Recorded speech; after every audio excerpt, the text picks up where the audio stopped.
Hello, my name is Eric Young. I am a nursing student here at St. Catherine's. Actually, right now I'm currently in Dominican Republic, so this is my story about the film. So, what stories or moments from the film stood out to you the most? What stood out to me the most is how Julia was actually at the same event as her mother was going to be at the same time. Only thing is her mother didn't know the type of work she was in, so that's what stood out to me the most. What does the film challenge common assumptions and stereotypes about sex work and the people who do it? A lot of times people think the women who do this type of work are on drugs, they don't have anything going for themselves, when in fact, a lot of the women, including like Julia, had degrees, not just an undergrad degree, but I think she was also pursuing a graduate degree, but she just dropped out to pursue this type of work. So a lot of times you don't even think these people are educated people.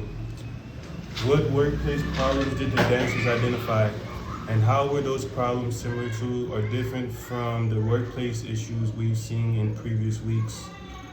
Well, the problems that they had were just unfair treatment, just not having control of their work, and just not having control of their life, and just showing up, being told what to do, and just not being paid what you're supposed to be getting paid, underpaid, but bad like treatment, you know? So that's just kind of just been the thing.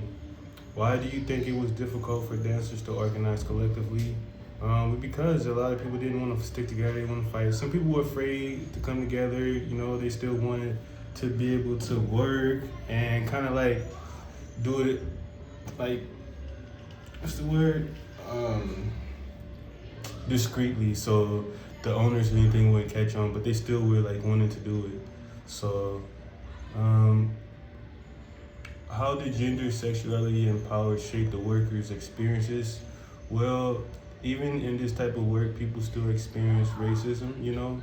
Being that if you were a black worker, or even not even just fully like black, but you had some sort of skin color, darker complected white woman, I guess you could say, or a different kind of hair color besides blonde, it shaped the way that you would even have work. Because, you know, if you were a darker woman, you wouldn't have as many openings or shifts as a white woman. So that's what I saw. And when it comes to like gender, like all the workers that, you know, were strippers and sex workers were all women. So normally the men just were the owners, kind of like a pimp in a way.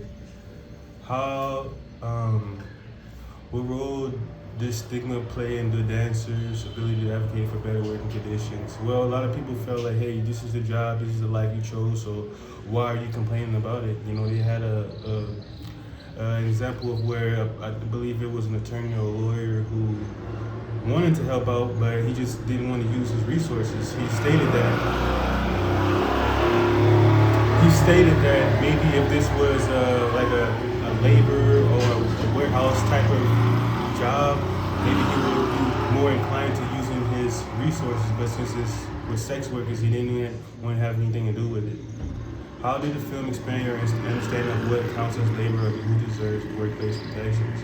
Well, you know, I really got to see how the women's lives inside and see how they were treated, you know. This isn't just like an easy job for women to show up and dance, you know. They were still taken advantage of, and it's still seen as labor to, you know, be a stripper. It's a lot. What connection do you see between this film and earlier course topics such as industrial labor, domestic work, immigrant labor, or labor organizing?